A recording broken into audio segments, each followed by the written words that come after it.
Hey everybody, welcome back. We're going to have a very brief look at the properties and the characteristics of light. It's very important that you do work through the worksheet. Sorry, I've got a bit of a cold, but I'm going to try and push this through as soon as possible. It's important for you to read through the worksheets. It's described in a little bit more detail. So what I'm going to do and the purpose of these videos are just to kind of put you on your way and set you on your way to deal with the questions and everything else, and the practical portions within the context of the course. So we're going to have a quick look at the properties of light and or the characteristics of light. Properties of light, they are basically the properties of light are divided into three sections. First one will be absorbed, second one reflected, and light can also be transmitted. So just to explain this quickly, when you shine your primary colors of light, this is actually white light shining, coming off the sun or coming off artificial light producers or whatever. But white light shines on, let's say, a black surface is going to be absorbed. In other words, there's no light going to be reflected. The color absorbs all the primary colors. What happens with something like, let's say we have a white plate or something that is a little bit more reflective, like silver or gold, for instance, or foil, your primary colors will shine onto your surface and then get reflected. And then it's a little bit more involved than that, but we're going to have a look at that in just a minute. And then, so absorbed, reflected, and then transmitted means that the primary light is, or the white light is shining through an object like a window, diffused or not diffused, it doesn't really matter, but as long as it passes through the object or the plate, it means that the light's being transmitted. So keeping that in mind, I just want us to have a quick look at this. We did talk about this in a previous session, but I just want to revert back to this real quick. So we've got our primary colors like white light, as you can see here. It shines on a red plate, for instance. So the red is absorbing all the other primary colors except the red. Everything is absorbed, but the red is reflected. Same with the green. All the primary colors are absorbed by the green plate, and then only the green gets reflected. White light, all the primary colors shining on blue. It's going to do exactly the same. The red and the green and all the other colors in between is going to be absorbed, and the blue is going to be reflected. When you have a white panel, white is going to reflect all the primary colors, and then obviously if you have your black's going to absorb all your colors and nothing is going to be reflected. Our 5-in-1 reflectors is man, it's such a helpful tool. It's got your scrim, meaning that you can actually shoot through this or block out sun and so on. If you are shooting in direct light, pardon me, or let's say your couple is standing under a tree and there's the light is quite strong and you want to get rid of those blotches that you get through the trees and through the leaves and so on, then you would use the diffuser and place it between your subject and the sun shining through the leaves, so you can get rid of your blotchiness. Then you got your gold, your silver, and all the other colors, and this is just to kind of reflect light back onto your subject. If you're shooting natural light or so, just to make sure that you get a good exposure, warm it up a little bit, or just get a little bit more eyes, a little bit more light into the eye socket, so you don't end up with those raccoon eyes. Really helpful. You get them in different sizes as well. I've got one that's that literally stays in my bag whenever I need that. Reflection can be something that is directed or diffused. In other words, the light's going to be shining on either one of these panels, so it's either going to be reflected or diffused or absorbed. Normally a direct reflection will come off a smooth surface, something like a car's bumper or a window, while a diffused reflection will be coming off a surface that has a bit of a texture, like an old ceiling or a wall or something like that. A diffuse reflection will produce softer light than a direct reflection. Normally the bigger the surface, reflecting or diffusing or shining through or whatever, the bigger the light source, the softer the light's going to be. Objects that transmit light are typically those who we can see through. You know, there'll be something like water or glass. Glass is perfectly transparent, so it doesn't do much for the quality of light. Um, it's called direct transmission. Frosted glass, on the other hand, you know, normally those kind of glass that you use in your bathrooms also transmit light, but you're going to get a little bit softer light because the light's going to be diffused, which makes it a lot softer than just light shining through your window. Natural and artificial light, it's actually very self-explanatory. Natural light will be anything like the sun or the moon or something like that.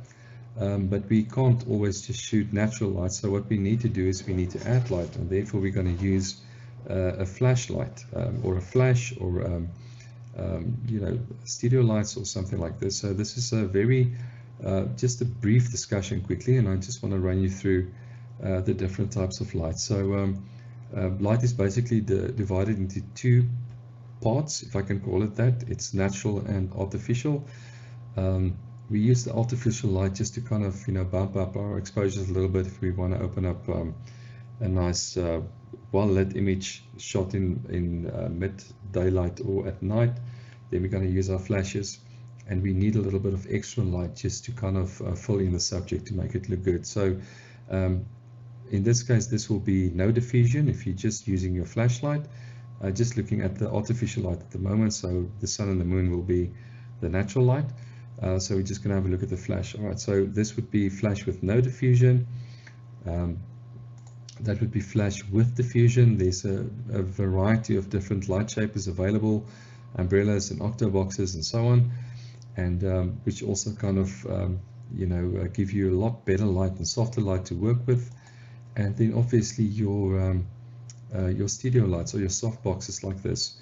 So there is a number of different light shapes available on the market, and you know, you just gonna have to find the one that really works well for you.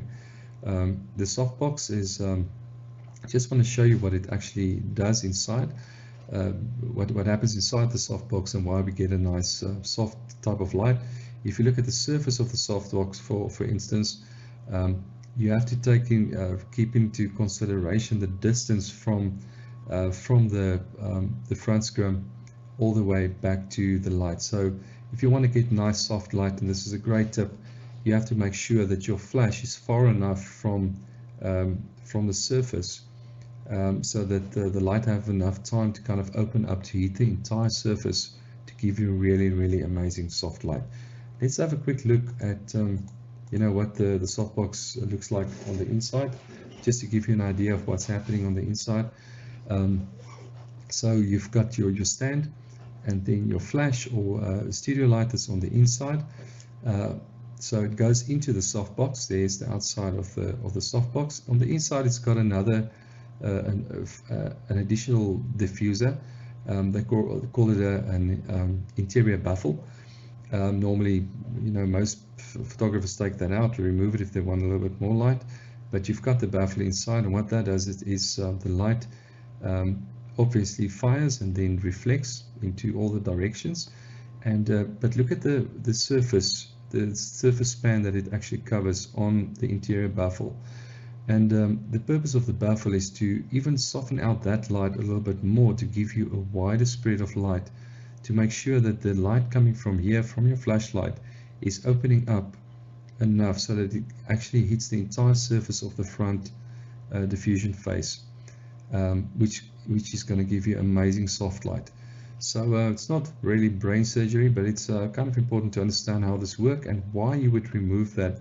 If you want a little bit harder light, it means it's just not going to be spreading out as much. So instead of the light softening out like this, it's possibly just gonna, you know, just gonna follow along those lines and give you a little bit harder light to work with.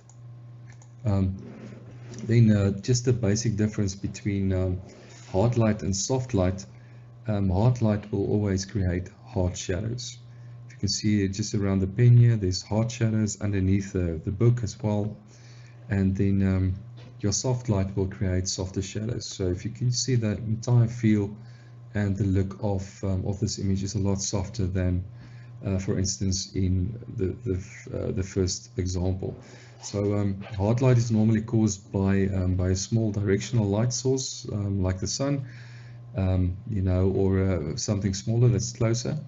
And soft light, on the other hand, will come off something that is large and filtered. So if you think about the sun behind the clouds, yeah, this will be a good example. The sun behind the clouds will give you something like that. So an overcast day, you will get nice and soft light, because the clouds will act as a huge softbox, just going to soften out your light for you. Also going to give you very good quality of light. And then hard light will be, you know, this will be like on a bright sunny day, 12 noon, you're going to end up with harder shadows and so on. So it really depends on what time of day you want to go and shoot. And yeah, and have fun with it, you know. And then also direction of light, that is actually the portion that's inside of the manual. Also the light intensity and so on.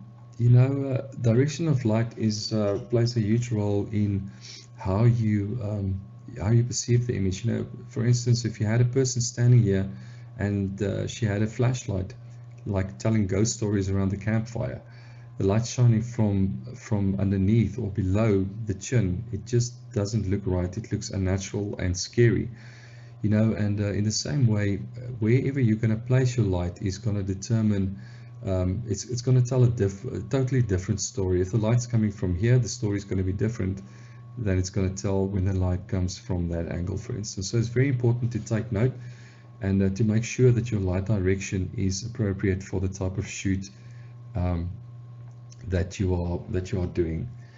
You know, if you understand the basics of how light work, you will be able to use these principles to really kind of manipulate light in order to improve your photos in a great way. For example, if you are shooting a subject in a bright sunny day, you don't really have to accept that you're going to have to shoot in hard light. You know, you can use your portable reflector or your 5-in-1. Just find it quickly. There we go.